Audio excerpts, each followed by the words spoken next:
activities occurring this time of year. We just wrapped up a statewide speed enforcement campaign as well as our 6th annual Buckle Up Phone Down Day, which you'll hear more about from Director Kenna. In November, we're going to be promoting Crash Responder Safety Week before turning our attention to the upcoming holidays and encouraging all Missourians to make sure they have a sober ride when traveling to and from their holiday gatherings. With only 2 months left in the year, now is the time to remember these 4 simple actions: buckle up, phone down, slow down, drive sober. Next item on the agenda is the MoDOT Director's Report. Patrick. Thank you, Mr. Chairman, members of the commission, and thanks everybody for being here. We're glad to be here. As Chairman Brinkman mentioned, last week was our 6th annual Buckle Up Phone Down Day. MoDOT, along with the Missouri Coalition for Roadway Safety and a variety of safety partners, schools, and businesses throughout the state, used the day to encourage better driving behaviors as part of Buckle Up Phone Down Day. This year's goal aimed for 0 traffic fatalities throughout the day. Since the program began in 2017, the Buckle Up Phone Down movement has spread steadily across Missouri. More than 20,000 Missouri individuals and businesses have accepted the challenge. More than a dozen other states are actively sharing the messages on their highways. That's one of the most satisfying pieces of this whole thing, is seeing this movement spread, and particularly some of the other states that are picking it up and running with it. Actually, at the national level, NHTSA is running a pilot campaign in Jackson, Mississippi, to study the behavioral impact of this campaign. And if it's successful there in a couple other cities, there may be national funding for this campaign. It'll spread throughout the nation. We're anxiously awaiting that. I know our team is actually hoping to use Lincoln University to partner up and challenge Jackson State football teams to see if we can get them on board, because we'd love to encourage the coach of Jackson State to take that national for us as well. On this day, several of us were at the AASHTO annual meeting. I was able to present, as I've done it on a number of occasions, this campaign itself, and we had the honor of being able to take about 10 minutes during a luncheon with Secretary of Transportation Buttigieg, and give him an update in the history of the campaign itself. He was very interested in it. He's focused on safety, and I think that's only going to lead to good things going forward. The other states that have developed this, you can see on the slides. We've had some really great partnerships with surrounding states, and they're taking this and making it their own, which is the best part of it. They're creating their own logos and going forward with it. In Missouri, we've got the support of many elected officials, including Governor Parson and Lieutenant Governor Kehoe. The mayor of Jefferson City and the city council also posted their support for Buckle Up Phone Down Day on that particular day. And we've got a dozen other Missouri state and local public agencies shared the Buckle Up Phone Down message on their social media accounts. Many businesses and schools shared their support. Working with schools and educating young drivers is a critical part of the program. We want new drivers to start out with the best habits of buckling their seatbelt and putting down their phone. On Buckle Up Phone Down Day, the Missouri State Highway Patrol and MoDOT worked with Capital City High School in Jefferson City to create a docudrama illustrating what can happen when you don't do these important steps. Very impactful work that was done there, and we appreciate that partnership. In addition, MoDOT's working with AAA now through December on a high school showdown. The high schools accept the challenge to see who can get the most students to take the Buckle Up Phone Down challenge. Last year, there were 15 schools who participated, and this year we have 65 signed up. AAA has been a tremendous partner here, and they're bringing a great deal of energy to this and working hard. We're really excited to see that momentum, and hopefully we can keep that number going up to the point where we get every high school student signed up, and maybe we can get them to convince their parents also to take this challenge. So as I mentioned before, we continue to add individuals to this challenge, and on Buckle Up Phone Down Day this year, nearly 300 individuals and 3 new businesses accepted the challenge, and brings us over the 20,000 mark as well. So Missourians can accept the challenge at modot.org. /BUPD. The ongoing drought in Missouri and high winds on the weekend of October 22nd and 23rd created ripe conditions to spark wildfires. On Saturday and Sunday, nearby fires resulted in full closures of Interstate 70 at Rocheport and I-470 in Kansas City. On October 22nd, MoDOT crews in Boonville and Columbia were called to assist in closing Interstate 70 from just west of Columbia to Boonville. Fires in the town of Wooldridge, just off of I-70 in Cooper County, as well as in the Overton Bottoms Flat area along the Missouri River, were creating so much smoke, reducing visibility on the interstate. We've got a photo here. That's pretty dramatic stuff on the Rocheport Bridge there, where you can see the impact of the flames and the smoke. So that's another photo from our traffic cameras at mile marker 115, looking at the bridge. MoDOT maintenance crews worked with the Highway Patrol to close the interstate around 6 p.m. We used all the tools to communicate this to the public, including our online traveler information map, on MoDOT's social media platforms, and on I-70 changeable message boards.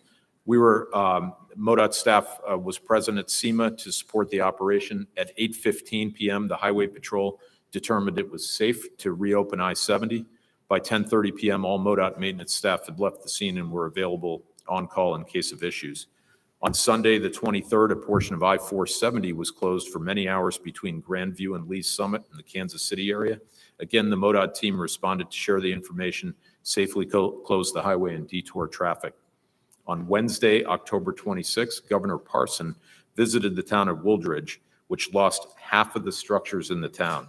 He thanked the first responders, including the MoDOT team from Boonville and Columbia, who assisted with the fire response. And there's a picture there. I tell you, Governor Parson has just been tremendous in his recognition of the hard work and dedication of crews, emergency responders across the board. It's deeply appreciated by our team. I know it is from the Highway Patrol and others, but he's always right there when emergency strikes and there to support us, and we appreciate that. And I also want to just thank our entire team. These are crews that take the call 24/7. You think of that more during the winter, but it happens throughout the year. It can be floods, it can be fires, it can be any number of incidents on the highways, and our team takes that call, and we really appreciate the work that they do. This, speaking of winter, MoDOT's annual winter operations training drill was held statewide on Thursday, October 20. All MoDOT staff involved in winter operations spent the day installing plows on the trucks, checking and calibrating equipment, and running their routes to get familiar with the details of their roads. With years of high turnover, MoDOT is nearly 30% below the staffing needed to cover more than one shift in a winter event on a statewide storm. Now, that's not every storm we receive, but that is sobering. That is nearly 1,000 people down. Last year, we were about 600 down at this time of the year, and it's gotten worse since that time. It takes approximately 3,400 of our crew to handle a multi-shift event that goes on statewide, and that includes about 3,000 operators and about 400 support staff, whether it's mechanics and equipment techs, and other people working to make sure that all the staff that's out in the field is appropriately equipped. If a widespread winter storm lasts more than one 12-hour shift, we're not going to have enough employees to fill all the trucks on the second shift. That's not something we're excited about, but we're planning and we're trying to make the best. And our operations team is doing an extraordinary job trying to shift resources and pre-plan for different weather events, the multiple types of weather that can come into the state. That work is ongoing and it continues, and we're working with our partners at SEMA, with our partners at the Missouri Highway Patrol, and we appreciate their efforts. They have staffing issues of their own, so it's going to be, the level of service that is typical that people have come to expect from MoDOT. It will not change our policies but it will change the duration it takes to get there to do the work. So people, we really are encouraging the public to heed the advanced warnings that we put out there. One thing that has been positive that came out of the pandemic is a lot of people are equipped now to work remotely. And there may well be those days where that would be a wise thing to do for people. So we're gonna keep the public informed. A good practice last year that we started was to bring our entire emergency operations team engaged in the process 48 hours before any of the precipitation is flying. That used to be 24 hours, but that advance warning is very helpful. And it worked very well with communicating with school superintendents and county officials and others. So, the work that we're going to do, we're going to evaluate each approaching storm, and staff will be moved accordingly to focus on first clearing the interstates and major routes in the path of each storm. Every available snowplow operator will work the 12-hour shifts until the interstates and other higher volume major roads are mostly clear after the storm ends. The lower volume state numbered and lettered routes will take significantly longer to clear after a winter storm. Depending on the severity of the storm, these secondary priority roads may not be addressed for 24 hours or more after the storm ends. It's just a logistical issue that we face. Crews will focus on their planned route as much as possible with preference not to divert from the plan. Calls for assistance to spot locations will also take longer, and they'll be prioritized as they're received. We understand each road is a priority to the drivers that are using that road. However, there are not enough workers or trucks to clear all highways immediately. To do the most efficient job that'll benefit the most drivers, MoDOT uses its established plowing order, setting priorities for how roads are to be cleared. Our first priority is all interstates and higher volume highways continuously plowed until return to near normal conditions. The second priority is the lower volume state numbered or lettered routes plowed open to two-way traffic and treated with salt and/or abrasives on hills, curves, intersections, and other areas as needed as soon as possible after the end of the storm. The third priority after the storm, workers will clean up accumulation on shoulders, bridge edges, and interchanges during normal work hours. We have our salt supplies intact. Our purchasing folks did a great job. That's been a supply chain issue across the country, and we're in pretty good shape. We're 75, 80% full right now, and moving ahead just fine. So we don't see that as an issue. We just need more operators to fill the trucks for the 2 12-hour shifts, and we're working on that. We're trying to create incentives to do so. We have budget limitations and other challenges. But again, I just want to commend our team during that drill. We take it seriously. We take this responsibility seriously. We know how important it is to the public, to the economy of the state, and to the travelers. And we're just going to have to ask for your patience as we're doing the best we can with the available resources this winter. And with that, Mr. Chairman, that concludes my report. Any comments? Just a comment, that's, it's good to see that 20,000 people have joined that. That's great. I'm just sitting here wanting to make sure I had, but I know I have, but I can't find it. I haven't found you either, but I know we are. You were in the first 100. Okay. You were in the first okay. 100. Anyway, that's exciting. So we just got to keep pounding the message. That's right. Mr. Eckert. Yeah, thank you, Mr. Chairman. Patrick, that's a great report. Like Greg saying, it's exciting about the buckle up phone down because that started in Missouri, our staff, and it just shows you how forward thinking our staff is and trying to combat the safety issue is just fantastic. And I just want to say about the MoDOT employees working snow, we just want to thank you ahead of time for that dedication to do that because it's going to be a challenge if we do have a major snow event, and we'll keep our fingers crossed that we don't. Right. Thank you. Thank you. Next item on the agenda is a non-action item. Mark Corcoran, Southeast District Engineer, is going to introduce our presenter today. Mark.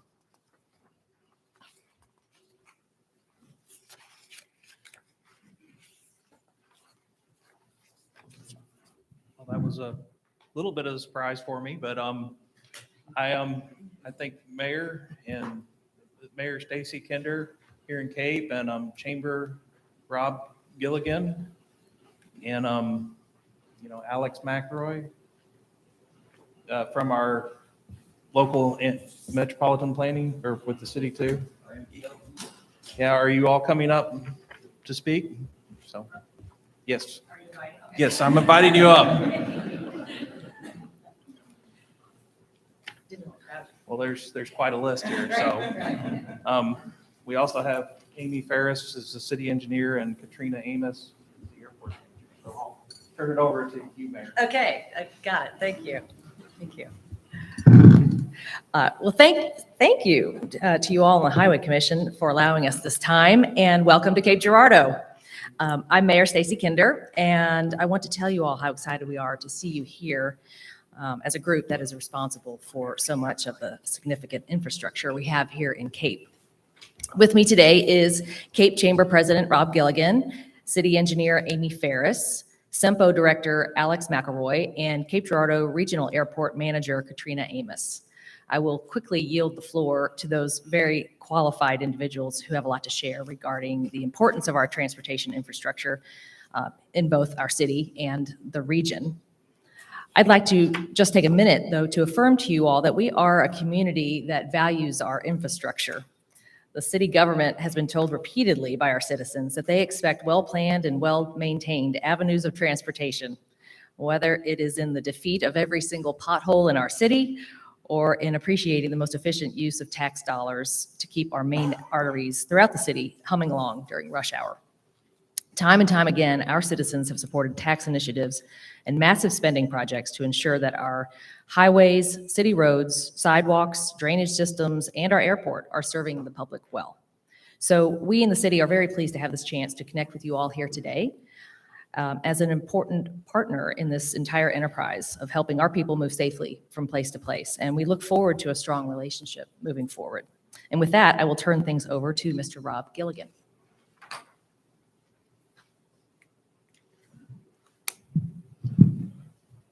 Members of the commission, thank you very much for taking time to spend the early part of this week here in Southeast Missouri. We appreciate the commitment that you serve in this role for the state and the effort and time that you're spending to get to know the communities that you serve and the relationships we build. I'm just going to take a couple of minutes to just highlight a little bit about our region so you can kind of understand the perspective of why the Chamber of Commerce, why our businesses think transportation is a critical part of our plan and our future. So if you look at Cape County, of course, your 15th largest county in the state with a population just over 80,000 people, according to recent census estimates. It's a regional hub for business activity and service to the community. But what I want you to think about is really the area that we serve of Southeast Missouri and the population that comes here. Healthcare is one of our most critical components of services in Cape County and service to Southeast Missouri. Our healthcare centers serve over 25 counties within the region of Southeast Missouri, clear into southern Illinois and other areas, a service area of about 75 miles, which represents a population of just over 900,000 people. So sometimes you think about Cape County or some of the smaller counties around us, but really we want you to think in the global, more regional sense and how critical our transportation infrastructure is to that. Secondly is the commerce and trade activity that occurs in Southeast Missouri and Cape County. So as a reference to Cape County, our GDP or our income or our total production of value is about $3.6 billion on an annual basis. Once again, putting us about 15th as a county to the state. But the income, the equality, and the GDP of the Southeast Missouri region, much larger and greater than that. And transportation is a key part of that. It's important for our highway system that's moving goods and services and commodities throughout Southeast Missouri and throughout the rest of the country. It's important for our rail system that connects here in Southeast Missouri and drives that. I know that you spent time yesterday at the port and understanding the importance of our navigable waterways within the center of the country and the critical part that Missouri plays in being a part of that with our ports and, of course, our air infrastructure and CGI. So I want to take time to turn it over to our experts that work in those areas here in our community to talk about how we are making investments and partnering with the state of Missouri to expand and develop a stronger infrastructure and transportation. Thank you.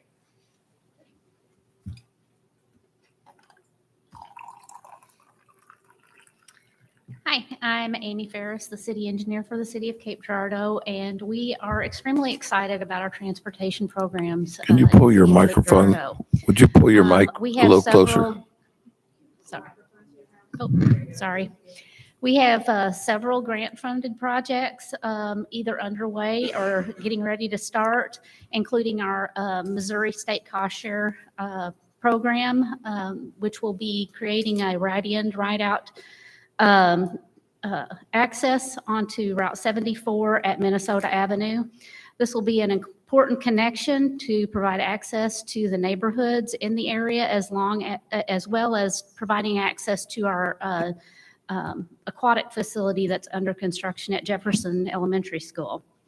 We also have 3 TAP program projects, including a pedestrian improvement at Kings Highway and North Cape Rock Drive. It's an intersection improvement that will provide pedestrian facilities at the intersection there. That project will be ready to go out to bid in late 2022, early 2023. And then we have 2 newly awarded projects that will connect directly to that project, which will provide pedestrian facilities along Cape Rock Drive from Kings Highway to Perryville Road. These projects will provide access to 3 local parks, several churches, and a school. The City of Cape Girardeau also has its Transportation Trust Fund program. It's a tax initiative that funds about $25 million worth of projects over 5 years. We are currently catching up on our previous TTF5 projects, which were delayed due to issues with the pandemic, staff turnover, and turnover within the consultants that we were using as well. This year, we are completing 2 of those projects. The Sprigg Street Improvement Project is complete, nearly complete, and we have just started our West End Boulevard project. The Main Street project and the Independence Street project are still in design, but we are hopeful that those will be constructed in 2023. The Transportation Trust Fund 6 projects that we have, we already have one of those under construction, the College Street Improvement Project from Minnesota to West End Boulevard, which also ties in nicely with the cost share project. Access to 74 is nearly complete. We also have our concrete street repair and our asphalt street repair projects for 2022 under construction right now. The remainder TTF6 projects, we either have in design or surveyed and ready to go out to design pretty soon. And lastly, I wanted to talk about our Veterans Memorial Drive project. Phase 6 of this project is in our TTF6 cycle. We have funding available for design, acquisition, and grading only in this cycle. We started construction of this in 2014, and to date, we have 4 of the 6 phases constructed.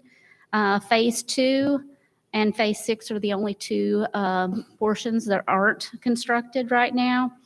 But we are looking for creative ways to fund those remaining sections to provide that I-55 outer road connection from LaSalle Avenue to Percy Drive. And I'll turn it over to Alex.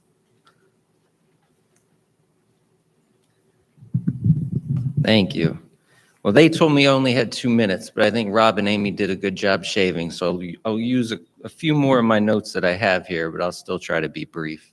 My name is Alex McElroy. I'm the Executive Director for the Southeast Metropolitan Planning Organization. As you can see, well, you can't see.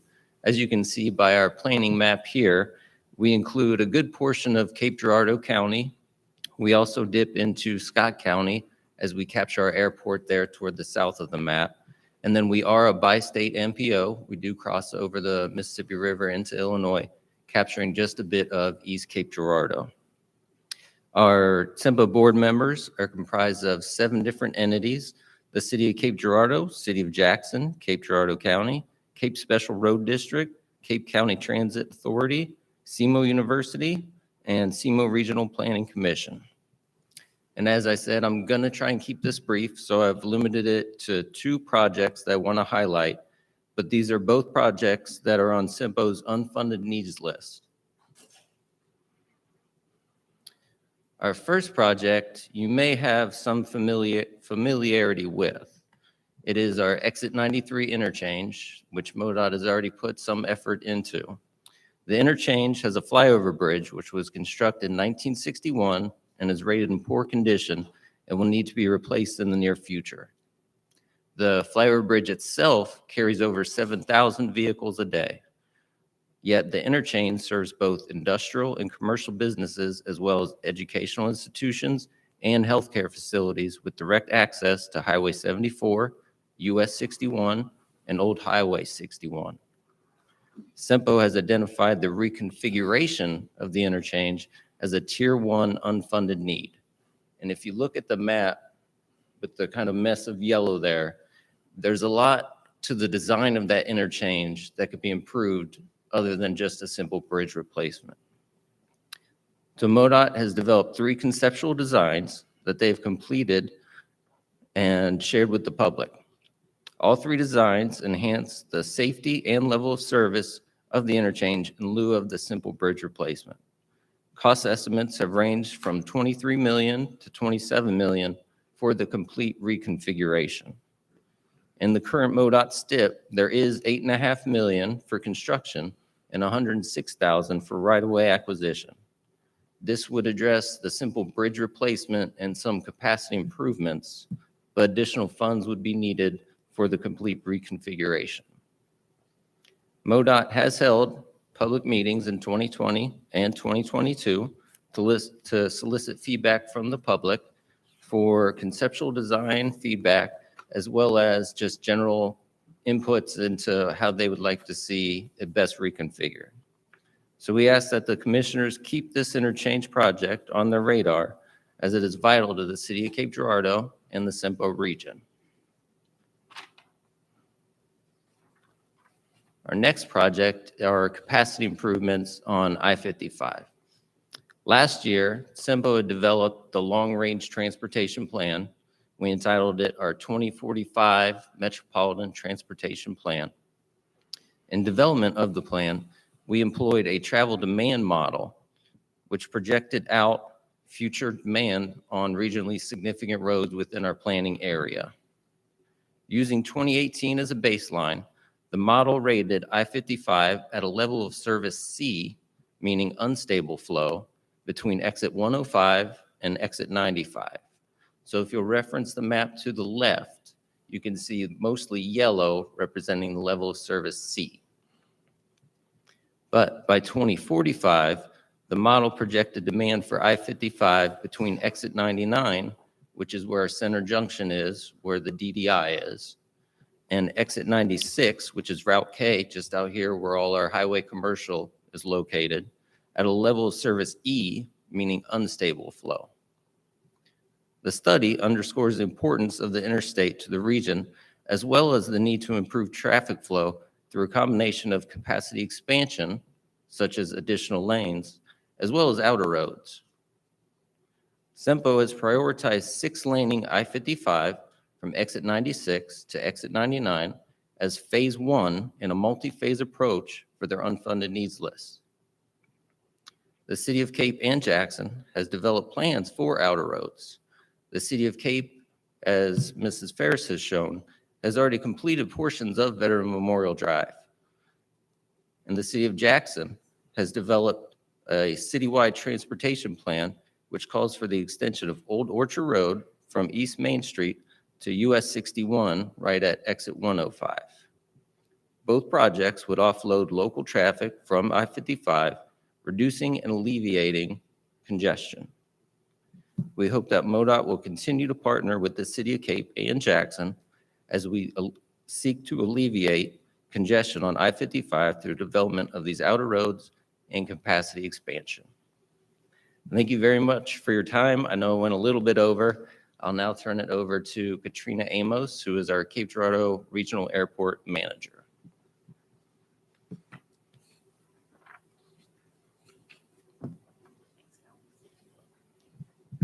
Good morning. Can you hear me okay? Okay. Oh, thank you. So as Alex said, I'm Katrina Amos with the Cape Girardeau Regional Airport, and our airport has a pretty important role in the state of Missouri's aviation system. We're one of 9 commercial service airports. As a matter of fact, I think some of you all will be flying out of our airport today, so you'll get a chance to see some of the progress as well as some of the needs that we have in Cape Girardeau. I like to look at our airport as an economic development tool for this region, and it's important that we continue to make investments to our economic development tool to continue the growth and development of Cape Girardeau and Southeast Missouri. Today, I'm going to highlight 3 of the major projects that I like to call legacy projects because these are setting us up for future growth. One of them on the screen you'll see is the Taxiway Bravo or Taxiway B reconstruction. Again, for you that are flying out today, you'll get a chance to see some of that progress because it's actually underway now. This is a $5.2 million project that is made possible by CARES Act funding as well as some FAA dollars. Prior to us becoming a primary airport in 2017, once we reached 10,000 passengers outbound, we were an entitlement airport, and most of our funding was provided by MoDOT. Those funds were great, wasn't enough to get us to where we needed to be. As a Part 139 airport, we have to maintain some of the same standards as St. Louis Lambert and some of the larger airports. So with that being said, it's taken us a long time to get to where we are to be able to make some of these necessary improvements, and Taxiway Bravo is one of them. The reason why is that we had a lot of longitudinal cracking through the center. It was required by the FAA that we address this, and so it required a reconstruction.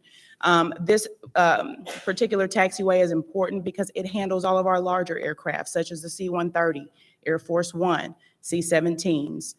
So the scope is to reconstruct Taxiway Bravo with an offset of Taxiway A2 and some apron rehabilitation. Why this is important is that it helps us to continue to support those larger aircraft for our military operations and other support services that we provide. The second project is one that is currently underway as well, is the construction of a new passenger terminal. So why this is important is our current terminal was constructed in 1953. And with that being said, it has served its purpose.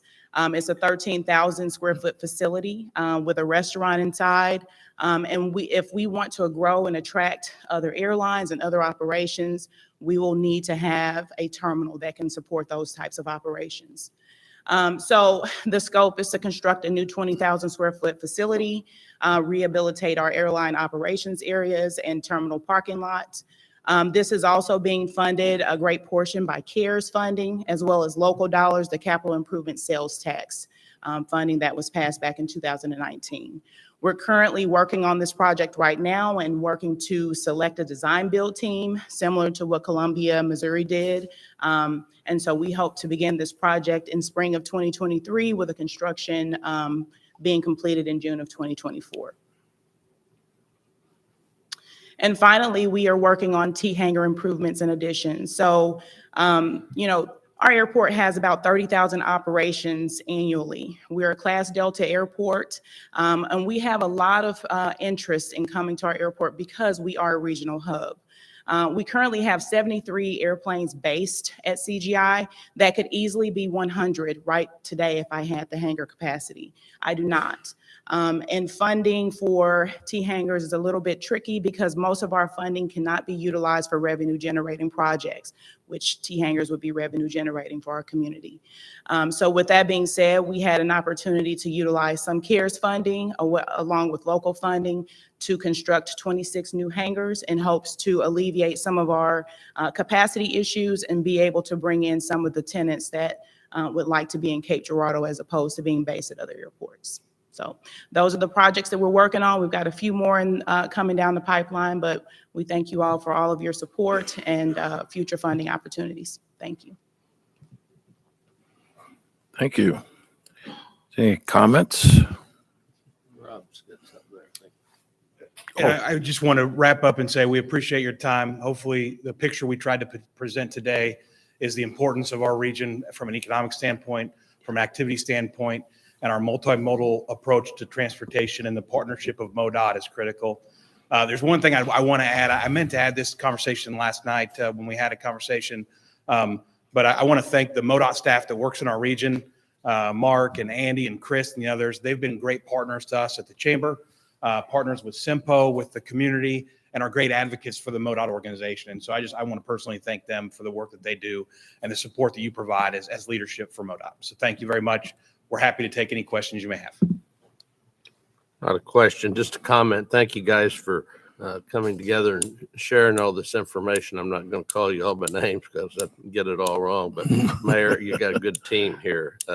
And we appreciate the great partnerships between this community and our MoDOT team. So it was good. And Rob, thank you again for last night. It was great to see you. Good to see Jeff Glenn. I see him hiding back there, but you guys have got a lot of things going down here. Thank you. Mr. Chairman, it's been a while since I got the opportunity to come down to Cape Girardeau, and I'm glad I did because I can't believe how much you've progressed. The visit downtown last night was spectacular. The unmet need comment really kind of struck me. That's a big and growing list of things, and as we watch cost elevation, it chews into what we can do more and more. Hopefully you'll do what you can to make sure the local population here understands how important the gas tax, the fuel user fee is to our ability to meet that. As we go forward, we will rely heavily on that and hopefully continue to fuel your growth down here. Thank you. Next item on the agenda, Mark Corkins, Southeast District Engineer, is going to introduce a presenter from the city of Perryville. Yeah, thank you, Commissioner. Brent Burek is here today from Perryville. It's about a half an hour north of where we are today. And I'd like to turn it over to Brent. Welcome, Brett. Good morning, everybody. Thank you for having us. This is my first visit to the MoDOT Commission. I know Director McKenna has been very generous with his time, as has Dustin, in years past. First thing I want to do is say thank you. For years, we've sent messages up about the concerns and the importance of the Chester Bridge. You guys have decided to pull the trigger on that, and we can't thank you enough. It is really a game changer for our community. You know, the last time we had to close it, it was estimated just between TG and Gilster Mary Lee to cost about $80,000 a week in productivity. They were having to buy hotels. They were having to pay staff additional miles. TG employs 1,800 employees here in Perryville, Missouri. They have about 1,100 or 1.1 million square feet under roof. If you drive a Honda, a Toyota, a Lexus, a Ford, there's a good chance anything chrome or plastic injection molding or your airbags come from Perryville, Missouri. Gilster Mary Lee has a footprint on both sides of the river.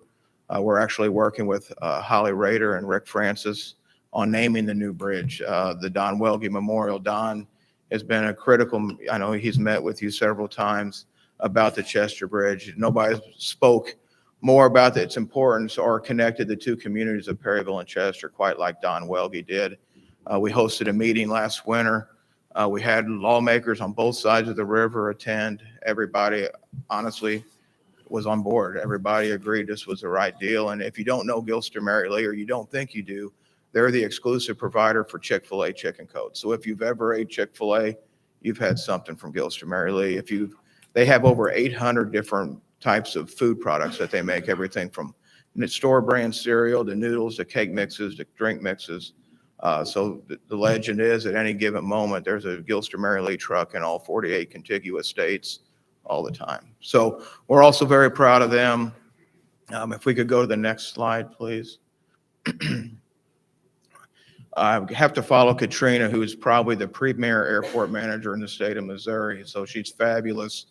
We're not Cape Girardeau, but we are trying to make Perryville's airport also important. And you guys have been very, very helpful down there at the airport through the MoDOT aviation team. We've done a lot of great things down there, but perhaps none are as exciting as this next thing we're getting ready to do. And if that video will play, that would be fabulous. Here at Beta, we're designing and building and deploying electric vertical aircraft. The future of electric flight is inevitable. There are significant cost reductions, and those cost reductions aren't just in the savings of fuel. The increased maintenance and increased service intervals are compelling reasons for our customers to adopt electric aviation. But even more compelling is the versatility of the aircraft. The ability to take off and land vertically is incredibly important to our customers. We couple this with recharging infrastructure that recharges the aircraft in less than an hour. We built prototypes here in Vermont, and now we've extended a third of the way across the country with our recharging network, and we're going to go further. We're going to cover the entire country by 2025. We're a mission-driven business consisting of passionate engineers and aviators focused on delivering electric aviation systems to customers. Electric aviation is an important step to turning the corner on climate change. Transportation is a major contributor to greenhouse gases. Aviation is presently 9% of that contribution. We have solutions in cars and trucking and marine. We don't have any solutions in aviation. By 2035, aviation will be the #1 producer of greenhouse gases in transportation.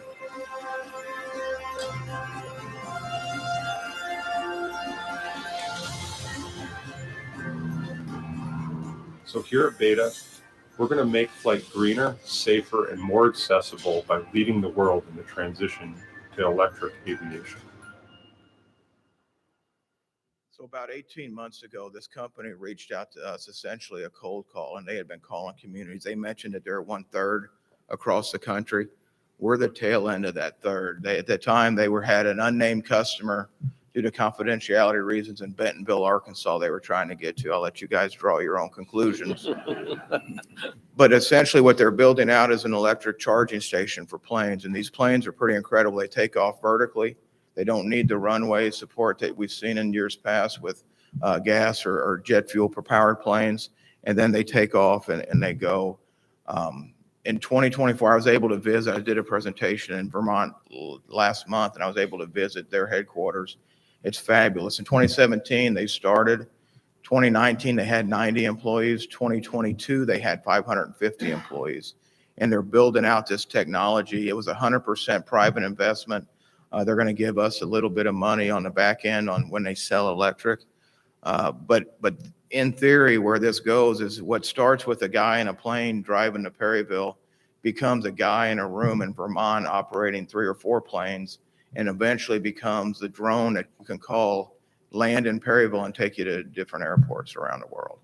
Now, we're not there yet, but in theory, that's where this could take us. And in Perryville, through your guys have supported our airport, we're on the cutting edge. I believe we're the first one in Missouri, if not the Midwest, to actually get this. So we're very excited about that. I wanted you guys to know there's several projects that MoDOT's supporting now. That's just going to make this even that much better. We have Westar Aviation down there. We lost Saberliner Corporation several years ago. We worked hard to get Westar. They're the premier rehab facility for jets. They're doing G4s and G5s every day. 3 weeks ago, Troy Aikman and Joe Buck were in Perryville. Troy Aikman had not as nice a plane as Joe Buck did, so he wanted to buy a different one. Perryville painted it in cowboy colors. Taylor Swift's plane's been there. Elon Musk has had planes in Perryville. So we are impacting the world, although we're not doing it commercially. We're bringing planes in from all over. You guys recently supported us in putting a turn lane along Highway 51. It's an absolute game changer for our community, and we appreciate that. That's allowed us to add, and we're working on a grocery store, but already Rankin Technical College is under construction on Perryville Boulevard. There's a new Domino's, there's a new firehouse. We're working. We just sold 30 acres of commercial property that's going to be developed in the very near future. But the ability to get people to and from TG and Gilster at shift change is not lost on us. And your guys' ability to help us through the STIP and through that project is incredible. You've also supported several TAP grants several years ago. I believe even before Director McKenna was here, we had a gentleman killed on a bicycle on Perryville Boulevard. And since then, we've been trying to lop it off and put hike and bike trails. And now we almost have Perryville Boulevard covered from your sidewalk on Highway 61 all the way to our Lucas and Friends Playground, which was a $500,000 private investment a little autistic boy did. So friends with disabilities can play next to friends without disabilities. And again, all that doesn't happen without MoDOT. So that brings me to the last thing. I'd really like to extend a humble invitation for the commission next time you're in Southeast Missouri, perhaps even after the bridge work has been started. But the American Tractor Museum is in Perryville. Max Armstrong has talked about this regularly on his show on RFD Network. He's coming back in Christmas. But if you don't know the Buckheit family, this is their private collection. They have 60 tractors on display, fully restored. A lot of them are the only one or one of two left in the world. There's a Thrasher that was actually made in Cape Girardeau. The Johnny Cash movie, Walk the Line, those tractors are here in Perryville. And then there's 90 pedal tractors that are also fully restored around the walls. The Buckheits are working on really doubling their footprint. They have that many more tractors. But the front of that is our entrepreneurship center. And we have a meeting room, not quite as deep as this one, but we can probably hold 50 or 60 people. And we'd love to extend an invitation for you guys to join us in Perryville at some time in the future. I take any questions you might have, but really we don't have an agenda other than thank you for the important work you're doing. It is making a difference on communities all across the state, including Perryville. Brent, is this tractor place open to the public? Or? It is. It is. Right now, the hours are fairly limited. It's 10 to 4, Monday through Friday, and then one Saturday a month. I actually have a meeting with Tim Buckheit tomorrow. I'm assuming we're going to talk about how we can do that more, but it is open. And it's been amazing since they've done this. We had just as an example, an anecdotal example, but we had a gentleman, a farmer in Alaska who was turning 70. And his kid said, we'll take you anywhere in the country you want to go, Pop. And he said, I want to go to that tractor museum in Perryville. So we put him up in a BRBO, and they literally come to Perryville. And then while they were there, they visited the Vietnam Wall, which I didn't even get into, but that's only made possible because of Route AC, which was a 50-50 cost share. And it's an exact memorial of the exact Vietnam Wall. There's people from all over the country come for that as well. And those are made possible because of you guys. What's the population of Perryville? We're 8,555. I wanted to dispute that because I think the census got it wrong. But whenever I seen how much work I had to do that, we're just going to live with it for 10 years and prove them wrong next time. Yeah, that's right. Prove them wrong. Thank you. Commissioner Boatright. No, Brent, thank you. Is this working? Brent, thank you for being here. It's been exciting getting to know you and the leadership in Perryville. The work that you guys have going on and the partnership that you've built with MoDOT is really tremendous. And, you point out that 8,500 people are in Perryville, and to see what you guys have been able to get done is really, really tremendous. So thank you for your leadership, and we look forward to working with you in Perryville, certainly through this Chester Bridge project, which is going to span multiple years. But I have the confidence with anything that may arise the city and with the MoDOT staff that'll run smoothly. So thank you. We'll figure it out. And thank you, Dustin. And we have over $300 million worth of public investment coming into Perry County and Perryville. 25 is probably your guys' bridge. But even before you gave us that bridge, we had $80 million in sewer plants and justice centers and Rankin Technical College investments we've been making to make it a special place to be. So thank you. That's great. Thanks, Brad. All right. I would vote to go to the Tractor Museum next year. Well, thank you, guys. Thank you, Thank you. Director McKenna. Next item on the agenda is a non-action item. Mark Corcoran, Southeast District Engineer, will introduce our presenter today. So the next speaker is a longtime partner with MoDOT, actually worked for MoDOT at one time. He could probably put a hat on for just about any community in Southeast Missouri. It's Bill Robinson, and he works for Smith & Company. Today, his hat is for the 67 Coalition in Poplar Bluff. So thank you, Bill. Thank you, Chairman. Thank you, Director McKenna, Mark, staff, MoDOT staff. Mark, I work for Smith & Company, do engineering work, but today I am with the Highway 67 Corporation. The corporation is led by a group of businessmen and leaders in the community. And they've sent me today to carry a message. The Highway 67 Corporation, the City of Poplar Bluff, and the Poplar Bluff Chamber have a long history, as Mark said, working with the commission and MoDOT to complete great projects with big impacts to our region. Joining me today from the City of Poplar Bluff is City Manager Matt Winters. I'm not sure where, and Poplar Bluff Chamber Director Steve Halter. It's really the three agencies, the city, the chamber, the corporation, that has come together to do some things that we're going to talk about. I-57, US 67, there's been a lot of success, a lot of things happen. And one thing, if I can, there we go. All right. Want to thank Commissioner Boatwright for being at this groundbreaking we had back in September. Deputy Director Hassinger, District Engineer Corkin. Everybody's busy. Everybody knows that, but you guys took time out of your schedule to be in Poplar Bluff on the corridor, and it's very much appreciated. So just want to thank you for that. We had a great group of folks attend that. You can see that a little bit in the picture. I'm not sure how many we had, but it was well attended. And we certainly appreciate the attendance and the comments made by Lieutenant Governor Kehoe, Senator Bean, and others as well.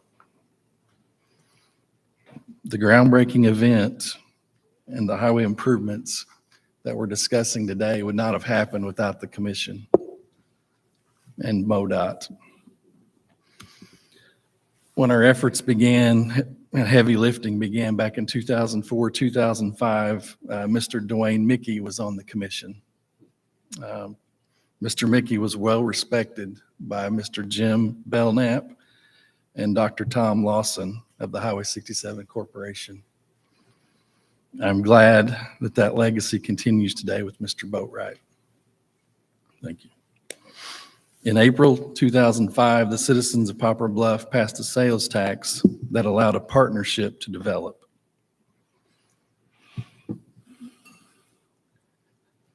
Between 2005 and 2011, 50 miles of four-lane highway was built on US 67 north of Poplar Bluff with local, state, and federal dollars. MoDOT, the Corps of Engineers, the City of Poplar Bluff, the Poplar Bluff Chamber, the Highway 67 Corporation, Senator Kit Bond, Representative Joanne Emerson, all worked together to make it happen. The city would contribute half of the construction costs. Work continued on the corridor with 4.5 miles of four-lane added and a cost share project to complete an interchange at Oak Grove Road. A new hospital, a new school, and retail development quickly were added. Those are just a few of the things that have been added in the area.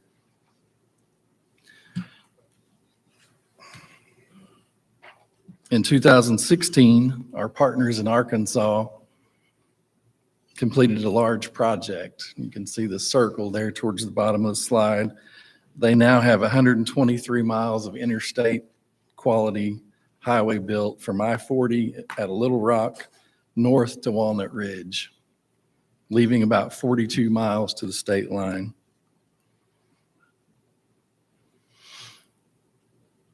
In 2017 and 2018, Senator Blunt and Representative Smith worked with Senator Bozeman's office and Representative Crawford's office in Arkansas to accomplish a future Interstate 57 designation. This designation extends from Sykeston west to Dexter and Poplar Bluff, and then south to Little Rock. Our focus now for both states is on upgrading the two-lane sections to four-lane.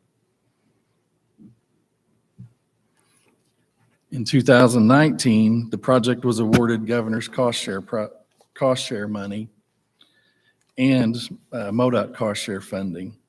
On September 22nd, we broke ground on the first project that will begin the construction of a 4-mile section towards Arkansas. The city will contribute approximately $16 million to the project. In In September of this year as well, our partners in Arkansas released their draft STIP. And in it, you will find a 10-mile project from the Missouri state line south to Corning, beginning their efforts to close the gap in Arkansas. And I can't restate how important that is for us and for the corridor. An 8-mile gap remains, an 8-mile gap of 2-lane highway remains in Missouri. With market volatility and inflationary pressures, the city's designated sales tax is quickly approaching its capacity. The Highway 67 Corporation has always thought the project would include local, state, and federal funding sources. Our region needs your help and support to secure these funds. We don't believe we can partner any further at 50%. Honestly, without your help, an 8-mile gap will remain on the corridor. Completing this route is absolutely important to the safety of our citizens and the continued growth and economic future of Southeast Missouri and Northeast Arkansas. Commission, Chairman, Director, staff, thank you for your time and energy to make this great state better. Thank you for your work to ensure a safe, reliable transportation system for a better Missouri. Thank you. Thank you. Mr. Erdman? Yeah, Mr. Congratulations. Very impressed by the city's foresight with that sales tax. That's a model that can be followed by other cities, and a great model. I'm aware that more and more in project development, cost sharing is going to be the norm, and Poplar Bluff was well ahead of everybody thinking about that, and to see how far it's come, really want to congratulate you on that. And I personally see your approach to cost share and local initiative as kind of the wave of the future. So I'm curious, how many miles of 2-lane is left on the Arkansas side of the route? With their draft STIP, they have 10, so that's going to leave 32 miles of unfunded. But, they're adding this to the draft STIP is really important. It's a big step for them. It was $100 million they committed to start at the Missouri line and go south. So they'll have a 32-mile gap unfunded, and we'll have our 8-mile gap unfunded. Are they as innovative about this on their side as you've been? They are, and they're the motivation. A lot of people don't realize that, the 123 miles that they have from Little Rock heading north is already interstate, and that goes by Jacksonville, Searcy, Cabot. It's a pretty big area, and they're totally behind seeing this thing through. So, well, congratulations. Yeah, thank you. Thank you. Any other comments? Thanks. Thank you. Next item, Mark, you're up again. We have one more public presentation. So the last scheduled public presentation comes from about a half an hour south of here in Sikeston, Missouri. We have Mayor Greg Turnbow today, and he brought City Manager Jonathan Douglas, or JD, with him. Welcome. Good morning. I just wanted to, as I said, I'm Sykes Mayor Greg Turnbow, and I wanted to say thank you for giving us this opportunity to be able to present today. I also wanted to say thank you to our supporters that are here today from Sikeston. We've got some of the city staff from Sikeston. We also have the city economic development, some of those people from there, and the Sikeston Chamber and the Sikeston Tourism. And not to be forgotten is our partners and our friends from New Madrid County. We have our New Madrid County commissioners that are here today also, and a newly elected representative. Would y'all please stand for just a second? Everyone from Sikeston and New Madrid, please. Wow. Wow. Welcome. I just wanted to say thank you to everybody that came today. And I'm also going to turn this over to Jonathan Douglas, who will lead the rest of our presentation. Thank you. Thank you, Mayor, and thank you, Commissioners, for coming to visit Southeast Missouri today. We appreciate you being here. The last couple of years have been exciting in Sikeston. in large part due to partnerships with our, between local, state, and federal agencies, including, of course, MoDOT. Carlisle Construction Materials chose Sykeston as the location of a new 455,000 square foot, $123 million manufacturing facility, which will bring 100 new jobs to Southeast Missouri and ship out over 70 trucks a day of polyiso roofing materials. They are projected to open their doors in April of this coming year.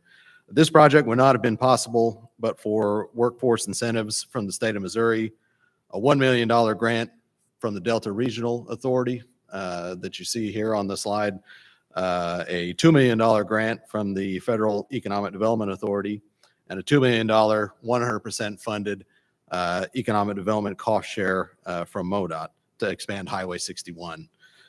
Also nearby to this project, the governor's cost share has awarded us a $2 million grant, 50% grant toward an overpass at Ingram and Highway 60.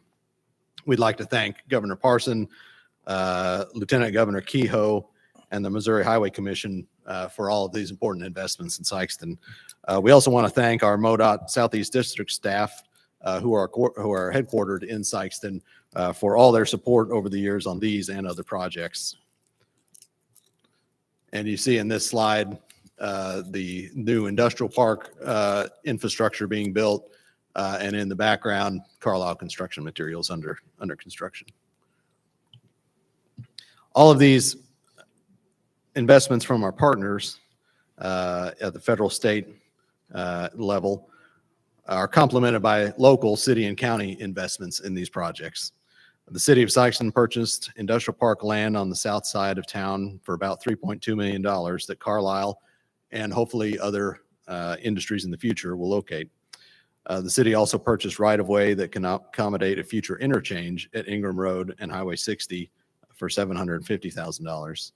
And what you see, the photo in this slide, is the work of New Madrid County, whose delegation is here on the front row, who has been instrumental in this process, contributing over $900,000 so far in construction materials and in-kind construction of the outer road and stormwater infrastructure, connecting the industrial park where Carlisle will be to the future interchange.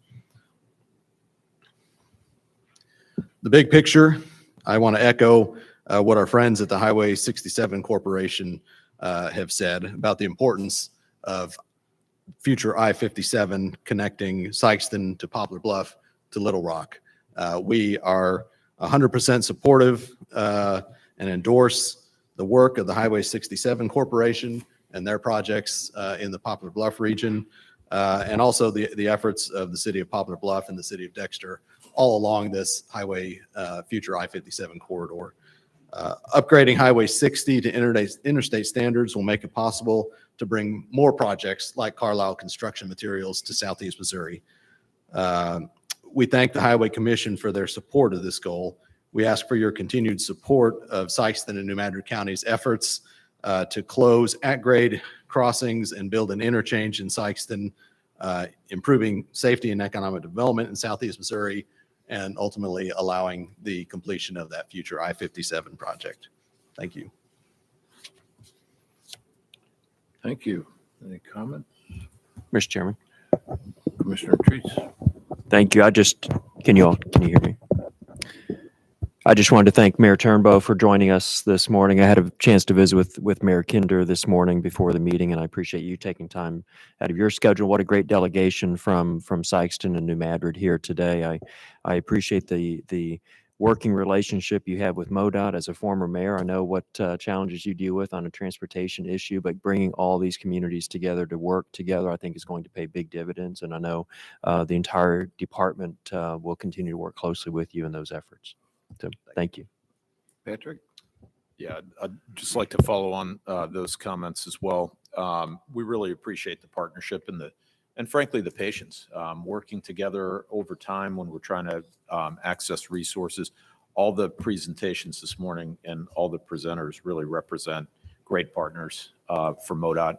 And I just want to say that in addition, the move that the commission made in anticipation of new resources. This was planned out, many years ago, but in anticipation of federal movement with new transportation resources, and certainly in anticipation of state resources to be able to match those. The commission put in place a process to go out and reach out to communities and determine unfunded needs. So not just what was covered by the existing resources on a financially constrained basis to plan future projects, but to think beyond that. And thinking beyond that is exactly what communities here in Southeast Missouri have been doing for a number of years. And the work that you've done in that advanced plan really meshed well, I think, with the commission's unfunded need process. And please continue to work with us. You've been terrific partners in that regard. The better we can define what our community needs are expressed at a statewide level, the better we can support the resource generation when we're working with the General Assembly, when we're working with great leaders like Governor Parson and Lieutenant Governor Kehoe. That really is helpful, but your advanced plan, it really becomes the future work that we do. And the more we can see that in advance, the better we can plan for it going forward. But I want to compliment the commission's wisdom in pushing the department for that action, and for the communities for the way that you've received it and been great partners going forward. So thank you all for your efforts and for being here today. Thank you. Thank you.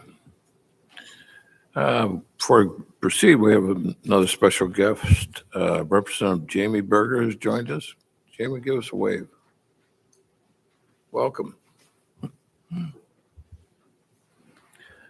Next item on the agenda is an action item. Travis Kestner, State Design Engineer, will present bids for consideration. Travis?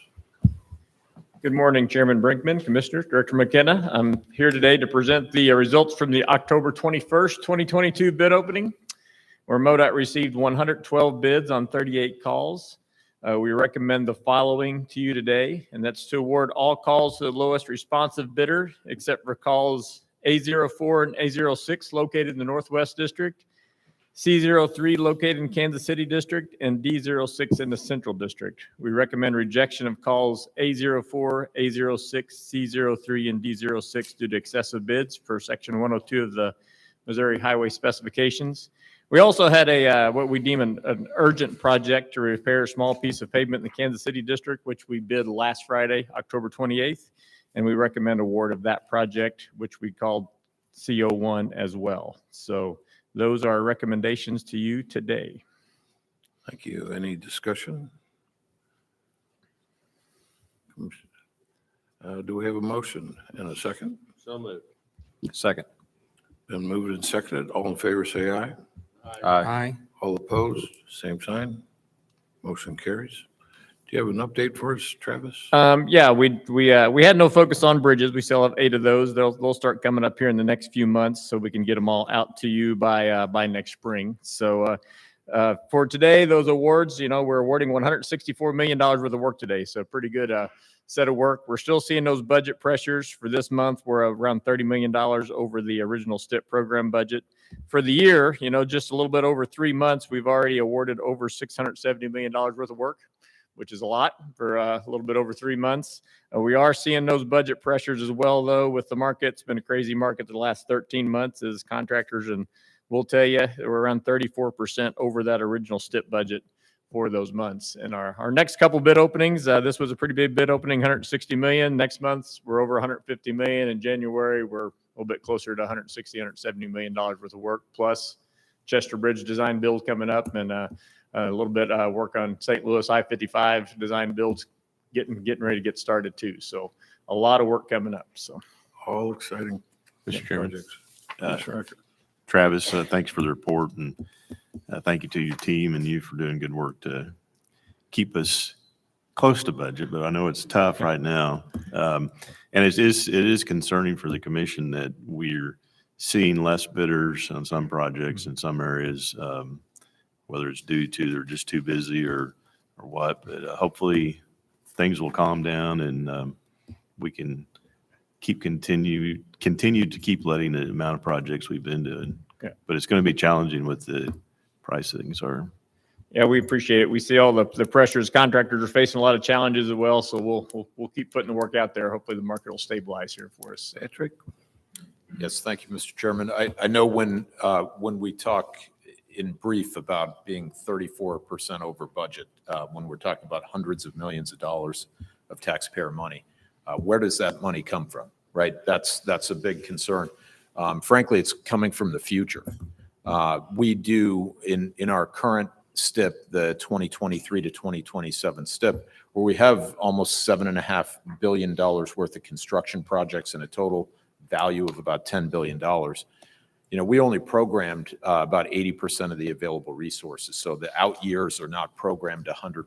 The first 3 years, 23, 4, and 5, we program as much as we possibly can in those years, but that's to keep fiscal constraint, and it is fiscal constraint is there for periods like this. That's why we've been able to continue to move forward with such a large program as best we can. But the cautionary notion here is, you know, if we look at just the latter half of fiscal 22, we're about $139 million over budget at present in this fiscal year 23. With the projects that Travis noted that are still ahead of us, we're about $170 million over budget. That's over $300 million in just about a 12-month period. The amount of money for new projects next year in the spring that will be considered through our financial forecast would, at this level of construction, would normally be about $750 million, carrying that fiscal 26 remainder in to that third year to program for new projects. So we've already taken $300 million out of that. We've also got projects that are yet to be bid for 23, 4, and 5. And even if inflation was only 10%, not 34 that we're experiencing now, that'd put us over $900 million in total. So you can see we're really dealing with some large numbers, some large impacts. And that's really what we're doing is by keeping the program rolling here, the program going forward gets a little bit smaller in those out years, and it's just kind of a cautionary tale. But that's the balancing act. You know, the alternative would be to stop construction now and hope for better prices. Well, that would devastate our industry, and it devastates the communities that needs, you know, they've been waiting for these critical projects for so long. So I just wanted to point that out and make you know, the folks here aware of those pressures, and that's how we're able to continue to roll forward. There's not an unlimited pool that we're drawing from here or well that we're drawing from. It comes to an end, but it's coming out of those future years, and that will be a little disappointing next spring when we look at the budgets and we look at the availability for new projects. Even though we've got a very robust, we still have $1.5 billion in construction output in the remainder of 24 and 5 already programmed. So thank you, Mr. Chairman. Thank you. Next item on the agenda is an action item. Brenda Morris, Chief Financial Officer, will present on bonding. Brenda, welcome. Good morning, Chairman, Commissioners, Director McKenna. Today, I'm asking for you to take several actions related to issuing Amendment 3 bonds.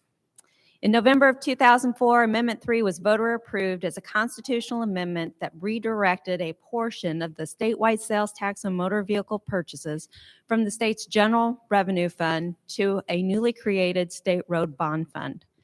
The intent of this fund was the revenue deposited into it would be used to pay debt service.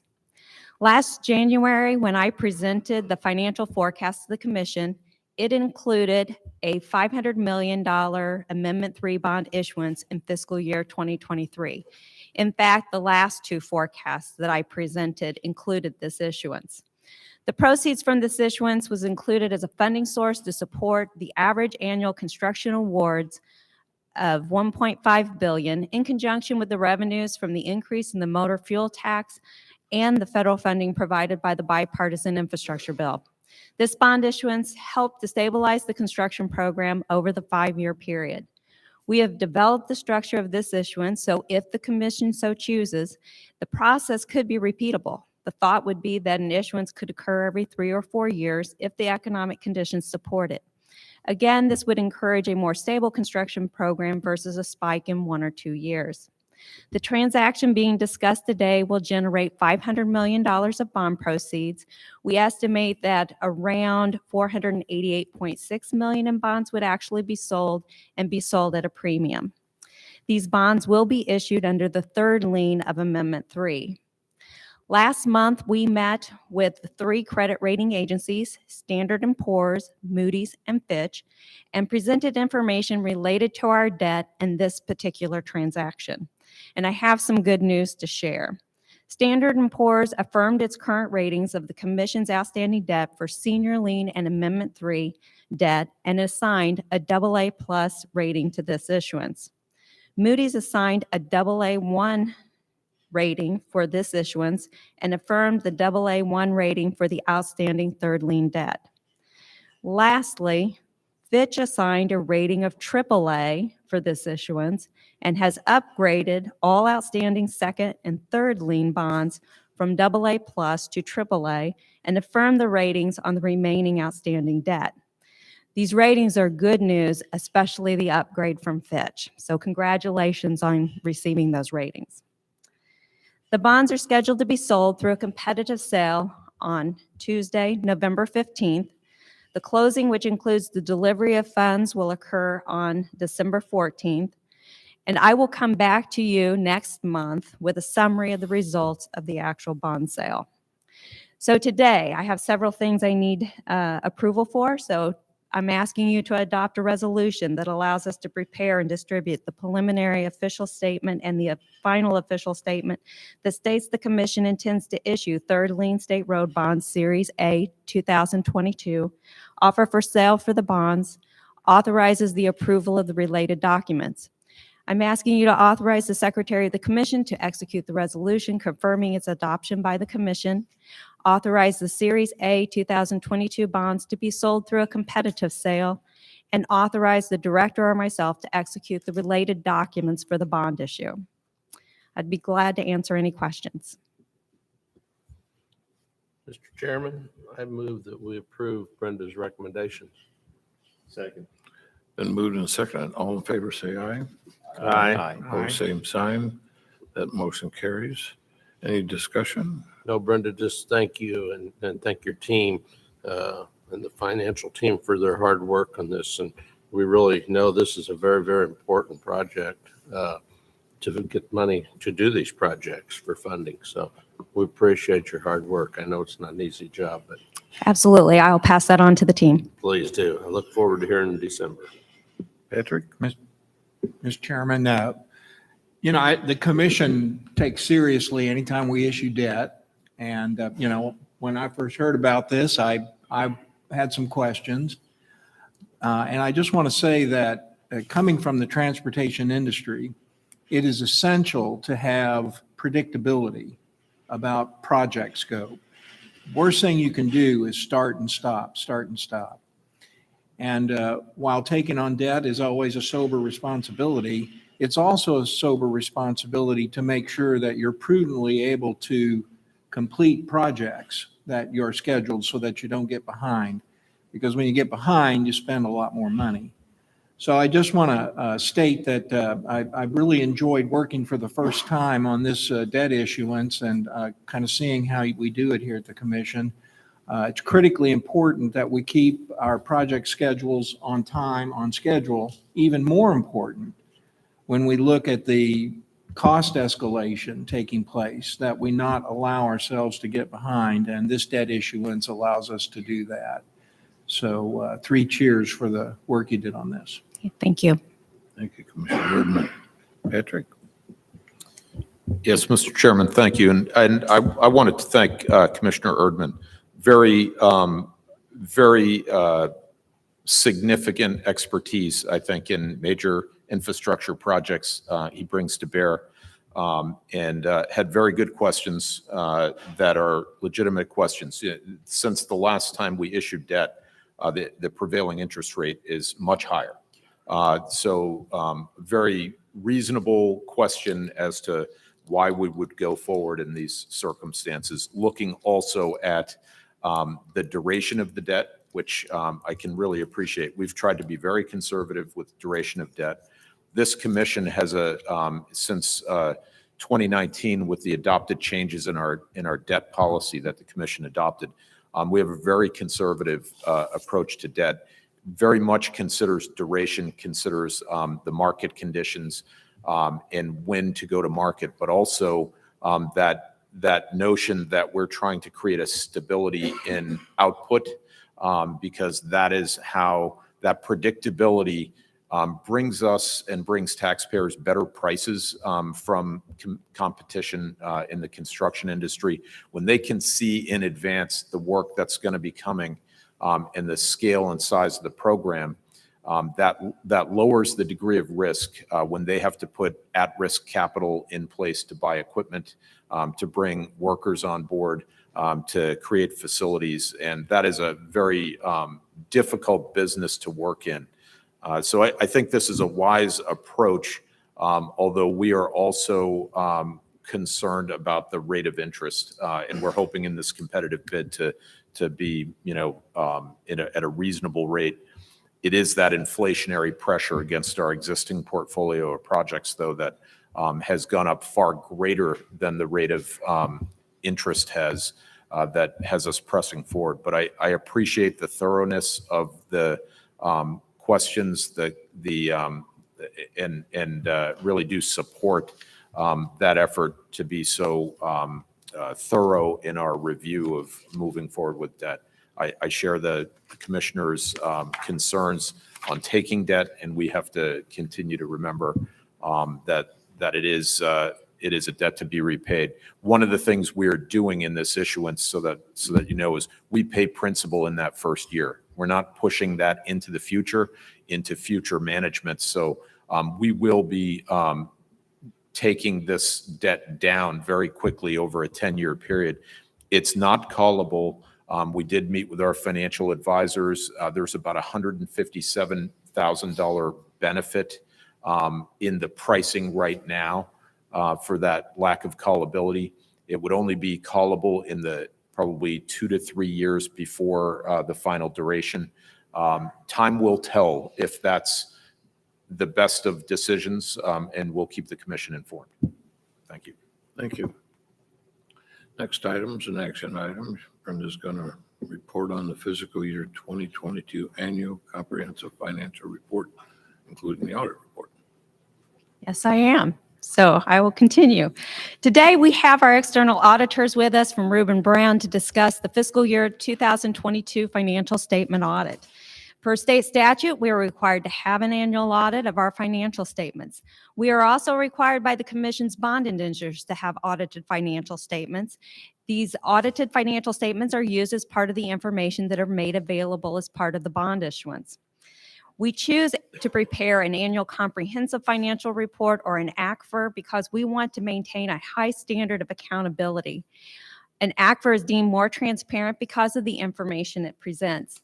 An ACFR contains more information than is required by generally accepted accounting principles, including an introductory section that provides general information on MoDOT's structure, services, and operating environment, and a statistical section that provides financial and demographic trend information useful in assessing MoDOT's economic condition.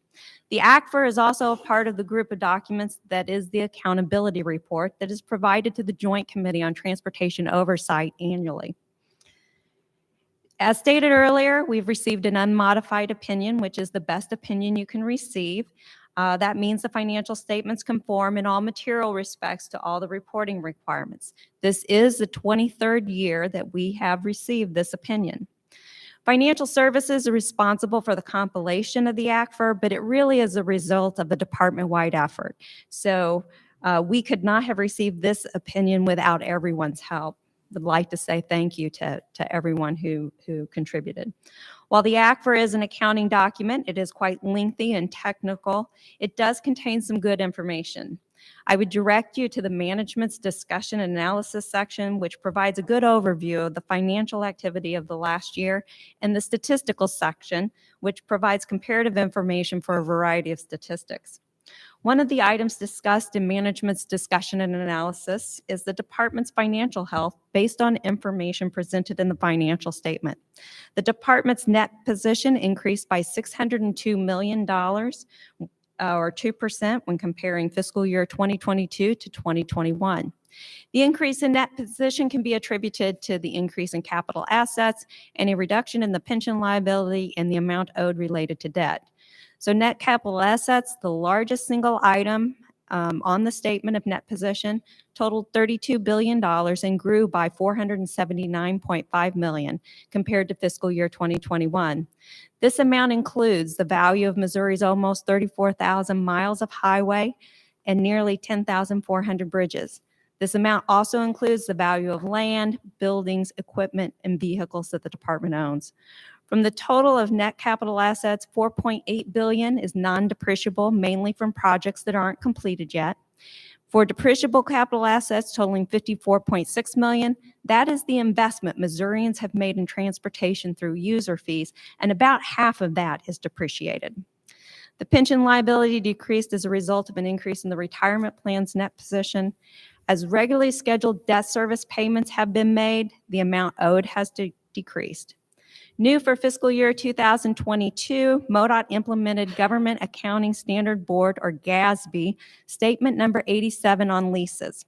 Previously, we had two types of leases, capital and operating, and each were reported slightly differently in the financial statements. This statement establishes a single model for lease accounting based on the principle that leases are financings for the right to use an asset. The statement has required us to include on the financial statement those leases that meet the new definition of leases, whether or not MoDOT is the lessee or the lessor. Leases are now recorded as assets and liabilities and will have corresponding deferred inflow and outflow of resources as needed. The impact overall out of the $30 billion net position is really not that significant, given the relatively low number of leases the department enters into. I would now like to introduce Ted Williamson from Reuben Brown, who will discuss briefly the results from the audit. Thank you, Brenda. Good morning, Commissioners, Director McKenna. Again, my name is Ted Williamson. I'm a partner with the accounting firm of Reuben Brown. We performed the audit of the department for the fiscal year ended June 30, 2022. This is our second year performing the audit under our 5-year audit contract. The purpose of the audit is to ensure that your financial statements are fairly presented in accordance with generally accepted accounting principles as set forth by the Governmental Accounting Standards Board. And when performing the audit, we follow generally accepted auditing standards set forth by the American Institute of Certified Public Accountants, as well as government auditing standards issued by the Governmental Accountability Office of the federal government. As mentioned, the purpose of the audit is to determine that your financial statements are fairly presented in accordance with those accounting principles. We do consider your internal control structure as part of conducting the audit. However, we do not render an opinion on your internal controls as such. The opinion is on the financial statements. Were we to encounter any control deficiencies that we consider to be significant deficiencies or material weaknesses, we would be required to bring those to your attention. And the other item it's important to point out is while we do render an opinion on the financial statements, ultimately the responsibility for the accuracy of the financial information rests with the management of the department.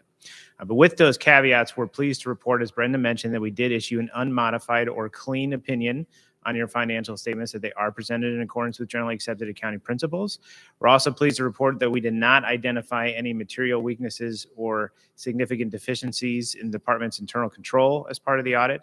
And we did not identify any corrections or adjustments that had to be made to the financial statements as part of our audit, nor did we have any difficulties or disagreements with management during the conduct of the audit. So overall, a very clean report as it relates to the audit. So that's what I have to report for you today. I'm happy to answer any questions you might have about the audit. Thank you, Mr. Williamson. Any comments? Mr. Boatright.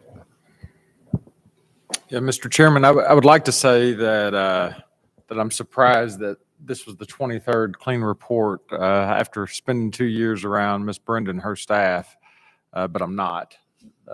They are tremendous and do an outstanding job that ensures that the department is transparent and that we as commissioners are able to hold them accountable or hold the department accountable for the work that we're doing for Missourians. So it's a big deal. Thank you, Ms. Brenda and your team, and thank you for the report. My pleasure. Entertain a motion to accept this report. So moved. Second. Moved and seconded. All in favor, say aye. Aye. Aye. Opposed, same sign. Motion carries. All right, Thank you, thank Mr. you. Williamson. Thank you very much. Brenda, thanks. Great job. Next item on the agenda is a non-action item. Mark, this has been your show today. He's presenting an update on the district, which we're looking forward to. Thanks. Chairman, Commission, Director, it is truly, well, it's wonderful that you're here in Southeast today. I wanted to start off showing you Governor Parson coming to Southeast recently to visit some focus bridges. On the right, you can see Lieutenant Governor Kehoe and a few other familiar faces. That was over at the groundbreaking at 67 that Bill Robinson talked about. And in the middle is a group of dedicated Southeast employees celebrating 5 years of service. So the Southeast District is the largest district. It covers 25 counties. It's actually larger than 9 states. You can drive a long time in the Southeast District. If I start in a car, I can go 5, even 6 hours without leaving the district in some areas that there aren't many interstates. We have 5 planning organizations that work together. Today, we're in the only metropolitan area. There's 3 regions of the district. The Northeast is really the most populated area. It's known for mineral rights. It has some great road building materials, good rock, good clay, cement. The Southeast is the richest farmland in the state, but not so good in building roads and maintaining them. What used to be a swamp is a lot more difficult to build a road. And then the west side of the district, I would say, is the most beautiful portion of the state. We have the Mark Twain National Forest, the Ozark Scenic Byway, crystal clear streams and rivers. But there's a lot of regulation when we start working in this area, so it takes a lot of coordination with other agencies. Again, in the west, there's great building materials with rock and clay. So along the right of the east side of the district, we have 5 ports and 2 ferries. We've heard about cost share today. I thought it was relevant to share that the Southeast District also has the most poverty. The poverty rate across the Southeast District, the majority of it's over 20%. So on this slide, the darker the slide, the higher the poverty. Recent reports actually showed Pemscott County and Boot Hill to be over 35%, which is 6% higher poverty than any other county in the state. And I just bring that up because you heard a lot of innovation about partnering and cost share today, and it really takes that innovation. I know the leaders have this on their mind when they pull money together for cost share. 2 years ago, when I addressed the commission, I stated my biggest concern was the Chester Bridge. You heard a little bit today about the design build replacement that's going on, and I'm thrilled to report that we have 4 strong teams working towards a proposal. We plan to bring you a recommendation in the spring for that. But in order to keep the bridge serviceable for companies like TG Missouri and Gilster Mary Lee that you heard about earlier, we've had to do some work. Now, this has been a really challenging bridge to get a rehab contract on, but you're looking at some steel plates that have been bolted underneath to help stiffen members that have deteriorated. I'm happy to report that a rehabilitation contract we awarded in the spring is nearing completion, and it's expected to be on budget. So that contract is adding a lot of steel plates like this and doing deck repair on top to make sure we can keep load postings as high as possible. So being the biggest district, we have the most bridges. Now, maybe not the biggest bridges, but we have the most. 21% of the bridges in Missouri are in the Southeast District. We also have 60 of the focus bridges that the governor funded in the Southeast District.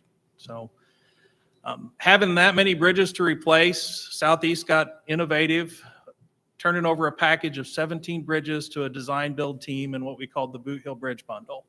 Now that process has been recognized and repeated around the state, and I expect it'll be repeated around the nation before we're done, but it's been an effective way to help get bridges replaced. I was going to tell you that we had 45 bridges completed on the focus bridges today, but I walked in this morning and found out we actually have 46. So as of today, there's 46 completed that the governor funded. So we have another 14 that'll be completed by the end of the year next year. So on a previous slide, I had up here that we maintain over 16,000 lane miles of road in the Southeast District. Now that's more than any other district. Talked a little bit about great building materials. Most of the district has great clay and rock. We have some dedicated staff, and we also spend a little bit less money on winter operations than most of the districts, so we've been able to keep our roads in good condition. There are some, though, that have fallen below our customer expectations, and we're thrilled to have some rural route money from the governor this year to pave those roads. Now, 412 is the major highway through Dunklin County. The last 20 miles of two-lane section is in Dunklin County between Interstate 55 in Missouri and Highway 67 in Arkansas. This is a really important route to that community. Dunklin County took a huge step forward, bringing us $500,000 to start environmental work on this corridor. So we have a consultant, we're moving forward. This project is on our Tier 2 unfunded needs list. This is a step that's necessary in order to improve the corridor. It doesn't mean that there's construction funding at this time, but it will significantly improve the chances of finding money for construction. So we don't see projects like Chester very often, but we have a lot of work in Southeast District. We actually have 400 projects right now funded. Over 200 paving jobs, over 100 bridges, 30 maintenance contracts, 16 intersection improvements, 9 signal lighting and signing contracts, and 4 ADA contracts. This is 30% more work than we had in the last step, but like has been mentioned today, we're not sure we're going to be able to add many projects in the future step, so we're working hard on what we have. This is actually on the picture shown here is on the west side of Cape, Route K and 25. We've scheduled some intersection improvements, and we're going to have a public meeting next month. So you're kind of getting a preview of what our recommendation is for this intersection.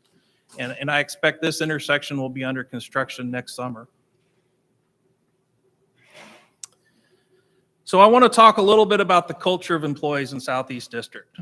And when you travel around, if you talk to employees, you can find some that have moved here, but not very many. It's hard to find. People live here because they want to be here. You know, they've been here their whole life. Their name's recognized in their community. You know, they might live on a multi-generation family farm, and they're small towns. I mean, such small towns that if someone visits a neighbor, they know that there's a visitor in town. So they like helping one another. And it was really no different last year when we had winter operations. The MoDOT family asked for help around the state, and we quickly had volunteers in the Southeast to go help. We sent 49 employees to leave their families and their home during winter to go help in Kansas City, Central, and St. Louis. So we thought that was noteworthy, and the Southeast led a recognition effort of all the employees around the state that left their district to help. There were 140 employees statewide that got a Going the Extra Mile sweatshirt shown in the upper right corner and a signed card from leadership and MoDOT thanking them for what they've done. It's pretty humbling talking to this group of employees. I know they've already volunteered to go again this year. They recognize the need and they want to help their MoDOT family.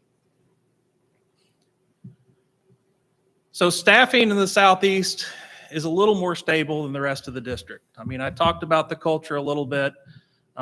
With that said, we are down about 39 employees from this time last year. It's challenging to find engineers, especially in the construction industry. So our employees are asking their kids and talking to the families at ball games and in schools trying to grow our own engineers. We also have a couple maintenance facilities that are pretty hard to keep staffed. But in general, our maintenance staff is very experienced. You know, when I talk about our staff, 10% of them are eligible to retire today. They could walk away today and draw a pension, but they keep doing what they're doing. And of that 10%, 16 of those are supervisors in the 46 different locations around the district. So we're working hard to make sure that we continue that experience and training employees to be ready for that when the inevitable comes. So one last slide. With Buckle Up Phone Down Day last week, I thought you'd want to hear a little bit about the Southeast Coalition. So the Southeast is the only district that has a dedicated position for the coalition. So Ashley Matalski is in the room today. She's our current coordinator. She keeps us all in line, focusing on engineering, education, and enforcement. And she's done a great job getting new members in. To date, she's got 28 new members in her 1 year in this position. Now, we've had this structure for quite a while, but she's been doing it for a year. She's also increased participation with schools in the area. And, you know, the director talked earlier about the AAA Buckle Up Phone Down Challenge. 25% of the schools competing in this statewide participation are from the Southeast District. So with that, I'd like to tell you thank you for coming down. I'm thrilled to have you in Southeast District today and ask you if you have any questions. Thanks, Mark. Any comments? I just might say you have a large and diverse territory to cover. I know the other commissioners join me in how we enjoy seeing and touring it, particularly the agricultural production challenges that bring. Big territory, 25 counties. I want to express I come from Kansas City. We're one of the places that'll benefit if your team has to come up and help us with the snow. Thank you. If there's one thing I've worried about since I've been on the commission, it's a big snowstorm. So for your team members who are chipping in and going the extra mile, thanks to all of them. I know maybe some of them are here today, but on behalf of my region, I want to express our gratitude. Thank you. Thank you. Patrick? Yeah, I'd just like to add, you know, Mark spreads a lot of credit around, as well he should, because he's got a great team. But Mark's been a tremendous leader since he's come here. It's kind of come home, right, to the Southeast District. But he has continued to do a tremendous job. As you know, we're very fortunate at MoDOT to have leaders like Mark, and fortunate that they have chosen this as their career path. They're good examples for those that are going to follow in their footsteps. And I really appreciate Mark's leadership and his passion and bringing the issues forward and pressing as he should on important infrastructure projects like the Chester Bridge. Instrumental in getting us to the point where we are today. So thank you, Mark. Thank you, Patrick. Thanks, Mark. That's great. Members of the public did not schedule a presentation before the commission may speak to the commission on transportation-related issues having signed in at the registration desk. Madam Secretary, do we have none? Okay, typically at the end of each meeting, we like to provide each commissioner member an opportunity to share any concerns or comments that they have. Commissioner Boatright. Thank you, Mr. Chairman. No, well, I'm not going to steal all the glory from the rest of the commissioners today. But I would really like to thank the commission for your patience yesterday. I know we traveled a long ways to see a lot of different things, but really appreciate you guys taking the time to do that. And just really appreciate the staff. The work that we're doing, the workload that we have right now, it's going to make a difference. We're already seeing some of that throughout our communities. So it's an exciting time to be a part of this commission. We've got some challenges ahead, but I'm confident with the team that we have here that we're going to push through those and make progress for the state of Missouri. So thank you, Mr. Chairman. Commissioner. Yeah, thank you. Probably talked a little too much today, but Brenda mentioned something today that I think we all made note of, but we didn't amplify enough. And that is the rating agencies have given us very good credit ratings. And I'm going to amplify it because it's really important. It is really important. It's what allows us to issue debt at reasonable rates and smooth out our construction schedule. And if we didn't have that good credit rating, that'd be more expensive to do. And so I think about why and how do we get the good credit rating? And there are a number of things. One, we're good stewards of the money, and the rating agencies took note of that. Another reason is we're pretty conservative, probably a lot more conservative than other states. Another reason is we have sound management. A real big reason is the dedicated Amendment 3 revenue stream, very important. The people of Missouri gave us that, and that allows us to dedicate revenues that gives us a good credit rating. But I can't end this conversation without mentioning how important the user fee gasoline tax is to that credit rating. And not easy to raise gas taxes, and I applaud those in the legislature who took the courage to do that. But a key reason why we have a good credit rating and can have smooth construction schedules is because of the gasoline user fee that we have in Missouri today. And if we didn't have that, I dare say maybe our credit rating wouldn't be as strong. So I hope the members of the public here today will share with those who aren't able to be with us how important those things are to MoDOT and to the state's future transportation infrastructure. Thank you, Mr. Chairman. Thank you, Commissioner Erdman. Commissioner Treese. Oh, thank you, Mr. Chairman. Let me echo the commission's comments and thank Commissioner Boatwright for the warm welcome to Southeast Missouri. And just to reiterate what I mentioned last night in your great downtown, I don't get a chance to be down in Cape Girardeau very often. So like Commissioner Erdman, to see the changes that have been made over the last 5, 10, and even 2 decades that I've been here is dramatic. I mean, you should be very proud of your downtown. More importantly, I'm very proud of the collaboration that we continue to see with not just Cape Girardeau, but Perryville and Sikeston and New Madrid, and everybody working together to make sure that we're connected and connected with something that binds us between the river and our highway system so that we can all be even better neighbors. So thank you, Mr. Chairman. Thank you. Commissioner Eckert. Thank you, Mr. Chairman. First, I want to start with thanking Mark for all your hospitality and making everything go smoothly at this meeting and for your presentation. I want to thank everybody from Southeast Missouri for your hospitality. It's been a really enjoyable and pleasurable trip. And Dustin, thanks for the tour yesterday. It was a good tour, and I didn't mind the driving around. It's out in the countryside. So in closing, I just hope everybody realizes that we've all touched on it, that we are going to be facing budget challenges with these inflationary prices, and hope everybody just has patience and can understand how that's going to affect the ability of us to maybe get some of these projects going that on a timely basis. So with that, Mr. Chairman. Thank you. Commissioner Smith. Thank you, Mr. Chairman. Thank you.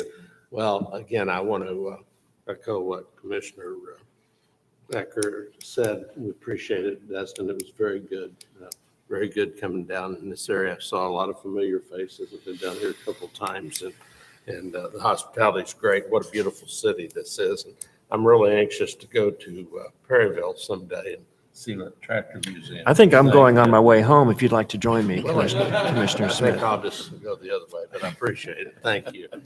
And to echo what Commissioner Erdman said, Brenda, good job. Pass it on to your team. And we are good protectors of the money, I believe. So again, Pam, thank you for your work and your team. Director McKenna, we appreciate you. Mr. Chairman, I yield back. Thank you. Well, I'm going to say the same things because this was really a cool trip. We've been Terry and I have been to 25 cities in our 5 years here. So, and downtown here is unbelievable. I was amazed. We came out of there and all the cars down there, and you have the living down there. What a great little town you have. And arguably the best meal that we have had as a commission was last night. That was a great Restaurant 36, if you're all interested in it. And the tour yesterday was a great field tour. That was fun. I didn't mind the bus that much either. So anyhow, That's all I have. Before we adjourn, I want to note that our next meeting is going to be December 6th, 2022 in Kansas City. We have motion to second to adjourn. So moved. Second. Move to second. All in favor, say aye. Aye. Opposed, same sign. We are adjourned.